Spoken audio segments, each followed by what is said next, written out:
इस ग्रावरी dear student, DW classes में आपका स्वागत है। और आज हम लोग लेक्चर नंबर 2 GOC का पढ़ने जा रहे हैं, जनरल ऑर्गेनिक केमिस्ट्री में। और उस आज का जो टॉपिक है इलेक्ट्रोमेरिक इफेक्ट है। तो इसके बारे में जानेंगे कि यह प्रभाव कहाँ दिखने को मिलता है। और जब हम लोग मार्कोनी-कॉफ एंटी मार्कोनी-कॉफ नियम जो पढ़ेंगे तो उसमें जो रिएक्शंस उसके थ्रू गवर्न होता है तो उसमें कहीं ना कहीं यह इफेक्ट देखने को मिलेगा। तो ये इफेक्ट कहाँ दिखने को मिलता है उसी के बारे में हम लोग चर्चा करेंगे, किस सिस्टम में दिखने को मिलता है। तो ये इफेक्ट डबलिक बॉन्डेड वाला जो हाइड्रोकार्बन कंपाउंड होता है उसमें दिखने को मिलता है, जहाँ पर डबल बॉन्ड होता है। तो ये कैसे होता है, इफेक्ट कैसे होता है उसको देखते हैं।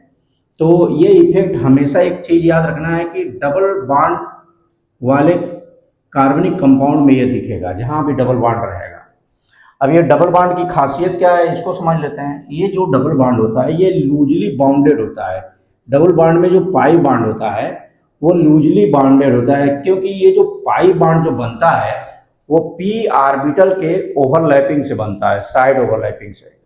मतलब इसको अगर हम देखें तो इस तरह का कुछ होता है, जैसे कार्बन है, हाइब्रिड ऑर्बिटल है, और इस कार्बन का हाइब्रिड ऑर्बिटल है इस तरह से, और इसके पास एक ऑर्बिटल होता है, ये इसको हम कहते हैं p ऑर्बिटल। और बाकी इधर भी हाइब्रिड ऑर्बिटल है, बाकी इधर भी हाइब्रिड ऑर्बिटल है, इसी तरह इधर भी हाइब्रिड ऑर्बिटल है और इधर भी हाइब्रिड ऑर्बिटल है। तो ये जो पाई बॉन्ड का फॉर्मेशन होता है ये p ऑर्बिटल के साइड ओवरलैपिंग से बनता है।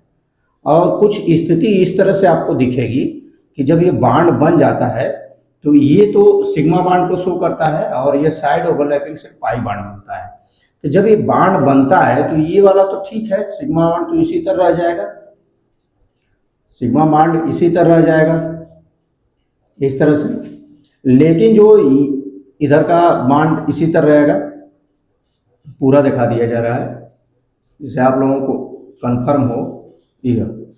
अब ये जो p ऑर्बिटल है, py या pz ऑर्बिटल है, ये साइड ओवरलैपिंग करता है, जिसकी वजह से ये ऊपर का ओवरलैपिंग करेगा, नीचे का ओवरलैपिंग करेगा। तो कुछ इस तरह का क्या हो जाता है, इस तरह का पाई जो इलेक्ट्रॉन होता है इस तरह से हो जाता है। तो देखा जाए न्यूक्लियस से इसका कनेक्शन टूट जाता है, इसलिए ये लूजली बाउंडेड इलेक्ट्रॉन कहलाता है। पाई इलेक्ट्रॉन लूजली बाउंडेड होता है और जिसकी वजह से ये क्या होता है, मूव कर सकता है, डिस्प्लेस हो सकता है। अब डिस्प्लेस किस कंडीशन में होगा, मान लीजिए कि यही सिस्टम है और यहाँ पर कोई अटैकिंग रीजेंट आया। कोई अटैकिंग रीजेंट मतलब एक ऐसा रीजेंट जो न्यूक्लियोफाइल की तरह बिहेव करे, इलेक्ट्रोफाइल की तरह बिहेव करे, मतलब चार्ज रीजेंट आता है। तो जब कभी कोई चार्ज रीजेंट आता है, चार्ज रीएजेंट, अब चार्ज रीजेंट में यह रीजेंट दो प्रकार हो सकता है, या तो इलेक्ट्रोफाइल हो सकता है या न्यूक्लियोफाइल हो सकता है। तो इलेक्ट्रोफाइल हो सकता है या न्यूक्लियोफाइल हो सकता है, दो तरह का हो सकता है। और इसी के प्रेजेंस में, इस चार्ज रीजेंट के प्रेजेंस में ये पाई इलेक्ट्रॉन क्या होगा, मूव करेगा। तो यही जो डिस्प्लेसमेंट होता है इसके प्रेजेंस में, यही इफेक्ट जो कहलाता है इलेक्ट्रोमेरिक इफेक्ट कहलाता है। इतना बात क्लियर हो जाना चाहिए। अभी हम इसको अच्छे से देखेंगे, एग्जाम्पल लेके तो चीज़ें क्लियर होगा। तो पहले बात की यह कंडीशन हमको समझ में आना चाहिए कि जो पाई इलेक्ट्रॉन होता है वो क्या होता है, लूजली बाउंडेड होता है न्यूक्लियस से, क्योंकि साइड ओवरलैपिंग होता है p ऑर्बिटल का, जिसके वजह से यह जो p ऑर्बिटल है ऊपर करेगा नीचे करेगा, जिसकी वजह से यह जो पाई इलेक्ट्रॉन जो होता है वह लूजली बाउंड होता है, चूंकि न्यूक्लियस से इसका कनेक्शन टूट जाता है। और यही जो पाई इलेक्ट्रॉन है डिस्प्लेस होता है कब, ये कोई चार्ज रीजेंट है, और यही चार्ज रीजेंट को हम लोग कहते हैं अटैकिंग रीएजेंट, अटैकिंग रीएजेंट। और जैसे ही अटैकिंग रीजेंट आता है तो ये पाई इलेक्ट्रॉन शिफ्ट हो जाता है किसी एक कंस्टिट्यूएंट एटम पे। तो जिस कंस्टिट्यूएंट एटम पे शिफ्ट होता है उसके ऊपर क्या हो जाता है, निगेटिवली चार्ज एक्वायर्ड हो जाता है, क्योंकि पाई इलेक्ट्रॉन पूरा शेयर पेयर पाई इलेक्ट्रॉन इधर क्या हो रहा है, डिस्प्लेस हो रहा है। तो जिसकी वजह से इस पे निगेटिवली चार्ज आ जाता है और इस पे क्या हो जाता है, पॉजिटिवली चार्ज आ जाता है, और जिसकी वजह से ये पोलराइज हो जाता है। तो इसको थोड़ा सा और अच्छे तरीके से देखते हैं। इतना बात क्लियर हो जाना चाहिए कि क्यों पाई इलेक्ट्रॉन क्या हो रहा है, डिस्प्लेस हो रहा है। तो जैसे कोई अटैकिंग रीजेंट आया और ये पाई इलेक्ट्रॉन क्या हो गया, डिस्प्लेस हुआ। किसके प्रेजेंस में? कोई अटैकिंग रीजेंट है, अटैकिंग रिएजेंट है। और जैसे ही अटैकिंग रिएजेंट आया तो ये पाई इलेक्ट्रॉन क्या हो गया, डिस्प्लेस हो गया। और जहां से डिस्प्लेस हुआ है इस पे पॉजिटिव आएगा और इस पे क्या होगा, जिस कार्बन पे इलेक्ट्रॉन जा रहा है उस पे निगेटिवली चार्ज आ जाएगा। तो इस तरह का कुछ सिस्टम मिलता है। लेकिन अगर यही अटैकिंग रिएजेंट क्या हो जाता है, हट जाए, तब क्या हो जाएगा? अगर हम रिमूव कर दें, रिमूव अटैकिंग रिएजेंट,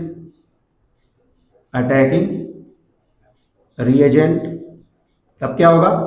तो फिर से क्या होगा, ओरिजिनली इलेक्ट्रॉनिक जो कंडीशन है एक्वायर हो जाएगा। तो यह ओरिजिनली इलेक्ट्रॉनिक कंडीशन एक्वायर्ड हो जाता है। कब एक्वायर्ड? कब? ऐसा कब होता है? जब ये अटैकिंग रीजेंट क्या हो जाता है, रिमूव हो जाता है। तो हम इससे कह सकते हैं कि यह नॉन परमानेंट इफेक्ट है। मतलब परमानेंट इफेक्ट नहीं है, नॉन परमानेंट इफेक्ट। यह इफेक्ट तब तक रहेगा जब तक ये अटैकिंग रीजेंट रहेगा, तब तक ये इफेक्ट दिखने को मिलेगा। और जैसे ये रिमूव हो रहा है वैसे ही ये क्या हो रहा है, ओरिजिनल कंडीशन में आ जा रहा है। तो एक बात समझ में आई कि यह जो इफेक्ट दिख रहा है वो पाई बॉन्ड के सिस्टम में दिख रहा है, और दूसरा जब तक ये अटैकिंग रीजेंट रह रहा है तब तक ही इफेक्ट दिख रहा है। और जैसे ही अटैकिंग रीजेंट इसके क्षेत्र से निकल जा रहा है वैसे ही ये क्या हो जा रहा है, ओरिजिनली इलेक्ट्रॉनिक कंडीशन क्या हो रहा है, एक्वायर्ड कर दे रहा है। तो इतना बात क्लियर होना चाहिए। अब ये इफेक्ट तो समझ में आ गया कि इफेक्ट कैसे गवर्न हो रहा है। लेकिन ये इफेक्ट दो प्रकार का होता है। एक इफेक्ट होता है, इफेक्ट के बारे में अगर देखा जाए तो टाइप्स होते हैं, इलेक्ट्रोमेरिक इफेक्ट के टाइप्स होते हैं, दो टाइप के होते हैं। एक होता है ई प्लस इफेक्ट और दूसरा होता है ई माइनस इफेक्ट। अब इसको लाइन बाय थोड़ा सा एग्जांपल से क्लियर कर लेते हैं। जैसे एक एग्जांपल ले लिया जाए, जैसे कोई मॉलिक्यूल है जिसमें डबल बॉन्ड है और इस मॉलिक्यूल को कहते हैं सिमेट्रिकल मॉलिक्यूल, क्योंकि दो कार्बन के बीच में डबल बॉन्ड है। और यहाँ पर अगर कोई अटैकिंग रीजेंट आता है, जैसे यहाँ पे एक इलेक्ट्रोफाइल आ गया और वो पॉजिटिव चार्ज है, तो ये जो पाई इलेक्ट्रॉन है इसकी ओर मूव करेगा। तो जिधर मूव करेगा उधर ही साइड में अगर ये इलेक्ट्रोफाइल आके जुड़ता है, अगर जिधर ये पाई इलेक्ट्रॉन मूव करता है इसके ऊपर क्या होगा, निगेटिव चार्ज आएगा और ये पॉजिटिव उसी को अप्रोच करेगा, तो उधर ही अटैकिंग रीजन जुड़ता है। तो इसको कहते हैं प्लस ई इफेक्ट। यहाँ पर प्लस ई इफेक्ट दिख रहा है, मतलब बोल सकते हैं कि अटैकिंग रीजेंट उधर ही जुटेगा जिधर इलेक्ट्रॉन मूव करेगा, और यहाँ पर इलेक्ट्रॉन मूव कर रहा है और वहीं से ये जुड़ रहा है। तो इस तरह का कुछ कंडीशन डेवलप हो जाएगा। तो इस पर पॉजिटिव चार्ज हो गया और यहाँ पर क्या जुटा, ये ई। तो ये इफेक्ट कहलाता है ई इफेक्ट। लेकिन इसी की जस्ट अपोजिट बात किया जाए कि कोई ये स्पीशीज है और इसमें पाई इलेक्ट्रॉन है और यहाँ पे क्या आ गया, कोई इस तरह का अटैकिंग रीजेंट आ गया जिसके ऊपर निगेटिव चार्ज है, तब क्या होगा, तो पाई इलेक्ट्रॉन क्या होता है, ये निगेटिव चार्ज है और ये भी इलेक्ट्रॉन के ऊपर भी निगेटिव चार्ज हो जाता है। तो ये इसके अपोजिट डायरेक्शन में क्या होगा, डिस्प्लेस होगा, जिसके वजह से क्या होगा, जिसके वजह से इसके ऊपर पॉजिटिव चार्ज आएगा और पॉजिटिव चार्ज की वजह से ये दोनों आपस में बॉन्ड बना लेंगे। क्योंकि यहाँ से दूर जा रहा है तो इसके ऊपर पॉजिटिव चार्ज आएगा और यह क्या हो रहा है, तो कह सकते हैं कि अटैकिंग एजेंट वहां पर जुड़ता है जहां पर क्या हो जाता है, पॉजिटिव चार्ज होता है। मतलब इस तरह कह सकते हैं कि जब अटैकिंग एजेंट जिधर इलेक्ट्रॉन मूव करता है उसके अपोजिट कंस्टिट्यूएंट एटम पे जुड़ता है, तो यहाँ पर दिखता है कौन सा इफेक्ट, ई माइनस इफेक्ट। ये दोनों इफेक्ट क्लियर होना चाहिए। तो क्या बनेगा, इस तरह से CH2 माइनस और यहाँ पर CH2 जिसके ऊपर प्लस आया था, यहाँ पर प्लस आया था। और क्यों प्लस आया था, क्योंकि ये पाई इलेक्ट्रॉन जो है मूव कर गया, तो यहाँ पर क्या जुड़ गया, यह ई। यहाँ पर दिखने को मिलेगा ई माइनस इफेक्ट। दो तरह के इफेक्ट है electromeric effect are two types, E plus effect, E minus effect. तो इतना बात क्लियर होना चाहिए। और एक चीज देखा जा रहा है, तो यहाँ पर क्या हो रहा है, इलेक्ट्रोस्टैटिक्स अट्रैक्शन हो रहा है। इस वाले केस में देखा जा रहा है, तो ये इस अटैकिंग रीजन पे क्या है, पॉजिटिव चार्ज है, और यहाँ पर क्या है, नेगेटिव। ये मूव कर रहा है, पाई इलेक्ट्रॉन डिस्प्लेस हो रहा है, जिसकी वजह से इसके बीच में इलेक्ट्रोस्टैटिक अट्रैक्शन फोर्स काम कर रहा है। और यहाँ पर देखा जा रहा है कि जैसे ये इलेक्ट्रॉन आ रहा है, तो ये जो है, ये भी माइनस चार्ज है, ये भी माइनस चार्ज है। तो यहाँ पर देखा जा रहा है कि इनके चार्ज के बीच में इलेक्ट्रोस्टैटिक रिपल्सन लग रहा है, और रिपल्सन की वजह से इलेक्ट्रॉन क्या हो रहा है, मूव करके इधर चला जा रहा है। तो ये बात केस क्लियर होना चाहिए। और जैसे मूव हो रहा है, तो इसे इसके ऊपर पॉजिटिव आ जा रहा है, और यहीं पर ये क्या हो रहा है, जुड़ जा रहा है। तो दो तरह का क्या होता है, इफेक्ट होता है। अब इसको एग्जाम्पल से समझते हैं तो थोड़ा क्लियर होगा, बाकी कुछ नहीं है, यही इफेक्ट है। The effect involving transfer displacement of pi electron in the presence of attacking reagent is known as electromeric effect. मतलब ऐसा इफेक्ट जिसमें पाई इलेक्ट्रॉन होता है, वह उसका डिस्प्लेसमेंट हो जाता है, मतलब डिस्प्लेस हो जाता है। और किसके प्रेजेंस में, तो अटैकिंग रीजन के प्रेजेंस में। तो उसी इफेक्ट को हम लोग कहते हैं इलेक्ट्रोमेरिक इफेक्ट। इतना बात क्लियर हो जाना चाहिए। चलिए एग्जांपल से देखते हैं और चीजें क्लियर हो जाएगा।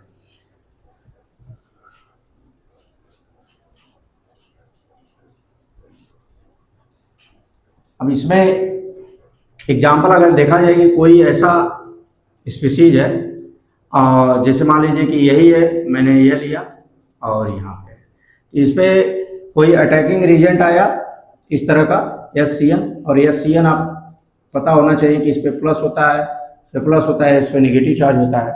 तो पाई इलेक्ट्रॉन तो मूव करेगा इधर की तरफ, तो इस पे क्या आएगा, नेगेटिव चार्ज आएगा, और इसके ऊपर क्या आएगा, पॉजिटिव चार्ज आएगा। तो आप देख सकते हैं कि यह वाला जो है किसके ऊपर जुट रहा है, चूंकि नेगेटिव है इसके ऊपर, तो ये CN इसके ऊपर जुटेगा, और यह वाला किसके ऊपर जुटेगा, इस तरह से। तो प्रोडक्ट कुछ इस तरह का बनेगा, CH और यहाँ पर CN हो जाएगा, और सिंगल बॉन्ड, चूंकि एक बॉन्ड टूट गया, और यहाँ पर क्या हो जाएगा, CH3 हो जाएगा। तो इस तरह का कार्य देखने को मिलता है। जब रिएक्शन मैकेनिज्म देखेंगे तो वहां पर इस तरह की चीजें देखने वाले हैं। लेकिन ये सिमेट्रिकल मॉलिक्यूल है, तो सिमेट्रिकल मॉलिक्यूल में जो पाई इलेक्ट्रॉन है, इधर भी भाग सकता है, इधर भी भाग सकता है। कंडीशन इसके ऊपर निर्भर करता है। जैसे मान लीजिए कि अगर इस तरह का कोई स्पीसीज लिया जाए, CH3 single bond, CH double bond, CH2। अभी इस कार्बन का देख लीजिए 1 2 3 और एक यहाँ से 4। तो देखा जाए अगर इस पे कोई अटैकिंग रीजेंट आता है, मान लीजिए CN है और ये नेगेटिवली चार्ज है, तो क्या होगा, यहाँ पर देखा जा रहा है कि ये क्या है, एक जो ग्रुप लगा है, इसको हम कहते हैं इलेक्ट्रॉन डोनेटिंग ग्रुप। और इलेक्ट्रॉन डोनेटिंग ग्रुप क्या होता है, इलेक्ट्रॉन को धक्का मारता है, जिसकी वजह से ये पाई इलेक्ट्रॉन इधर की ओर मूव होगा, और इसके ऊपर क्या आएगा, माइनस चार्ज आएगा, और माइनस माइनस के बीच में क्या होगा, रिपल्सन होगा। इसके अपोजिट डायरेक्शन में देखा जा रहा है क्या है, प्लस चार्ज है, तो ये इसके अपोजिट डायरेक्शन पर ही जाके क्या होगा, ऐड होगा। और यहाँ पर देखा जा रहा है माइनस ई इफेक्ट दिख रहा है, जिधर इलेक्ट्रॉन जा रहा है उधर नहीं ये ऐड हो रहा है, उसके अपोजिट डायरेक्शन में क्या हो रहा है, ऐड हो रहा है। तो यहाँ पर एक इफेक्ट दिखा जा रहा है माइनस ई इफेक्ट। और प्रोडक्ट क्या बनेगा, इस तरह का कुछ प्रोडक्ट बनेगा, CH3 और यहाँ पर जुड़ गया कौन सा, साइनाइड आके जुड़ गया, और यहाँ पर क्या हो गया, CH2 और ये माइनस है। तो इस तरह का कुछ इंटरमीडिएट प्रोडक्ट बनेगा। तो अभी समझ में आ रहा है कि किस तरह का अटैकिंग रीजेंट क्या होता है, अटैक कर सकता है। कुछ और एग्जांपल ले लेते हैं जिससे और क्लियर हो जाएगा। इसको भी मिटाया जा रहा है।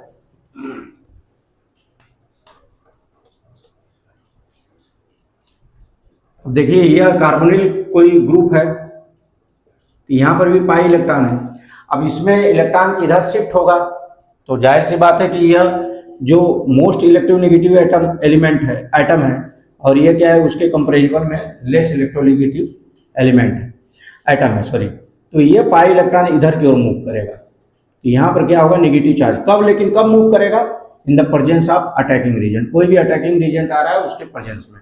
तो चलिए मान लीजिए कि हमने एक अटैकिंग रीजेंट लिया, साइनाइड आयन, तो क्या हो गया, इसके ऊपर अगर यह मूव करेगा, डिस्प्लेस होगा, तो इसके ऊपर क्या आ जाएगा, माइनस, और इसके ऊपर क्या आ जाएगा, पॉजिटिव। और देखा जा रहा है तो ये कहाँ पर अटैक करेगा, यहाँ पर। यह attacking reagent as a nucleophile की तरह काम करता है, लेकिन इलेक्ट्रोफाइल की तरह काम करता है, तो यहीं पर जुड़ जाता है। क्योंकि इनके बीच में रिपल्सन हो रहा है और यहाँ पर क्या हो रहा है, अट्रैक्शन हो रहा है, पॉजिटिव और नेगेटिव के बीच में अट्रैक्शन हो रहा है, इलेक्ट्रोस्टैटिक अट्रैक्शन हो रहा है, जिसकी वजह से यह यहाँ पर मूव कर जाएगा। तो इस तरह का कुछ बनेगा C, और यहाँ से O माइनस, और यहाँ पर क्या हो गया, Cn हो गया। तो इस तरह से केस आता है। एक डिस्कस कर लिया जा रहा है कोई पॉजिटिव लेकर, कि जैसे मान लीजिए कि कोई पॉजिटिव अटैकिंग रीजेंट आ गया तब क्या होगा, जैसे मान लीजिए S प्लस आ गया तब क्या होगा। तो यह जो पाई इलेक्ट्रॉन है इधर की ओर मूव करेगा और यहाँ माइनस चार्ज आएगा, क्योंकि इसके प्रेजेंस में ये मूव कर रहा है। हमने अभी बताया कि इलेक्ट्रोमैग्नेटिक इफेक्ट कब दिखता है, जब कोई अप्रोचिंग अटैकिंग रीजेंट आता है तो उसके प्रेजेंस में यह पाई इलेक्ट्रॉन डिस्प्लेस होता है और ये इफेक्ट दिखता है। तो देखा जा रहा है कि यह जब इधर डिस्प्लेस हुआ तो इसके ऊपर माइनस आएगा और इसके ऊपर क्या हो जाएगा, पॉजिटिव। और यहाँ पर देखा जाए तो ये प्लस और माइनस के बीच में अट्रैक्शन की वजह से ये जुड़ जाएगा। तो यहाँ पर कौन सा इफेक्ट आएगा, ई पॉजिटिव इफेक्ट आएगा, ई प्लस इफेक्ट आएगा। क्योंकि ई प्लस इफेक्ट में बताया गया कि जिस कंस्टिट्यूएंट एटम पर इलेक्ट्रॉन जाता है और उसी कंस्टिट्यूएंट एटम पर अटैकिंग रीजेंट आकर जुड़ता है तो वहां पर ई प्लस इफेक्ट दिखता है। तो देखा जाए इस तरह का कुछ इंटरमीडिएट कंपाउंड बनेगा इस तरह का O, और यहीं पर क्या जुड़ जाएगा, H, और इसके ऊपर क्या हो गया, पॉजिटिव। तो इस तरह से चीजें दिखा। तो यहाँ पर कौन सा इफेक्ट दिख रहा है, तो यहाँ पर इफेक्ट दिख रहा है ई माइनस इफेक्ट दिख रहा है, ई माइनस इफेक्ट दिख रहा है। और यहाँ पर कौन सा इफेक्ट दिख रहा है, तो यहाँ पर इफेक्ट दिख रहा है ई प्लस इफेक्ट दिख रहा है। तो बाकी कुछ नहीं है, यही है। और पूरे अगर कहीं भी इस तरह का केस आता है तो हम लोग इजीली सॉल्व कर सकते हैं, कब, जब हम इलेक्ट्रोमैग्नेटिक इफेक्ट पढ़ेंगे। तो दो बातें याद रखना है, क्योंकि एक बात तो यह है कि यह डबल बॉन्ड वाले सिस्टम में मिलता है जहां पर पाई इलेक्ट्रॉन होते हैं, और दूसरा एक चीज याद रखना है कि यह नॉन परमानेंट इफेक्ट होता है। नॉन परमानेंट इफेक्ट मतलब जब तक अटैकिंग रीजेंट है तब तक ये इफेक्ट दिखेगा, और जैसे ही अटैकिंग रीजेंट हटेगा वो ओरिजिनली इलेक्ट्रॉनिक कंडीशन क्या कर लेगा, एक्वायर कर लेगा। तो ये बात क्लियर हो जाना चाहिए। बाकी बहुत सारे एग्जाम्पल है, उसको आप लोग देख सकते हैं, कर सकते हैं। और यह जो इलेक्ट्रोमैग्नेटिक इफेक्ट आएगा पहले ही आप देखेंगे तो एंटी मार्कोनी और मार्कोनी का रूल होता है, वहां पर भी डबल बॉन्ड का क्या होता है, डिस्प्लेसमेंट होता है in the presence of attacking reagent. तो वहां पर ये चीजें आएगी। तो एक एग्जाम्पल और देख लिया जा रहा है, जैसे यही है एल्डिहाइड कोई है और यह है सीधे से, और यहाँ पर हमको मॉलिक्यूल को ऐड करना, मान लीजिए H2O को, तो HOH, यहाँ पर ये माइनस होता है, ये पॉजिटिव होता है। बाकी जैसे ही अटैकिंग रीजेंट आया, अटैकिंग रीजेंट में दोनों हो सकता है, पॉजिटिवली चार्ज एटम भी हो सकता है और नेगेटिवली चार्ज एटम भी हो सकता है। तो यहाँ दोनों है। तो ये पाई इलेक्ट्रॉन जो होगा इधर मूव करेगा और यहाँ पर क्या होगा, माइनस आएगा, इसकी वजह से इसके ऊपर प्लस आएगा। अब बाकी आप देख सकते हैं कि कौन सा एटम कौन सा जो चार्ज है किसके ऊपर जुटेगा। तो यहाँ पर देखा जा रहा है तो ये इससे जुटेगा और ये वाला क्या होगा, इससे जुटेगा। और हम लोग जानते हैं कि अपोजिट चार्ज में अट्रैक्शन, इलेक्ट्रोस्टैटिक अट्रैक्शन लगता है, और यहाँ पर देखा जाए तो यहाँ पर भी है। तो क्या बन जाएगा, इस तरह का प्रोडक्ट बन जाएगा H C H, और यहाँ पर O, और O से कौन जुट रहा है, H जुट रहा है, ये वाला H, और इससे कौन जुट रहा है, यहाँ पर भी क्या जुट रहा है, OH जुट रहा है। तो इस तरह से हम लोग क्या कर सकते हैं, प्रोडक्ट का फॉर्मेशन कर सकते हैं। तो बस इतना ही इलेक्ट्रोमैग्नेटिक इफेक्ट में है। बाकी इसका एप्लीकेशन बार बार आएगा तो आप बार बार इसको अप्लाई करिए और चीज़ें क्लियर हो जाएगा। Thank you.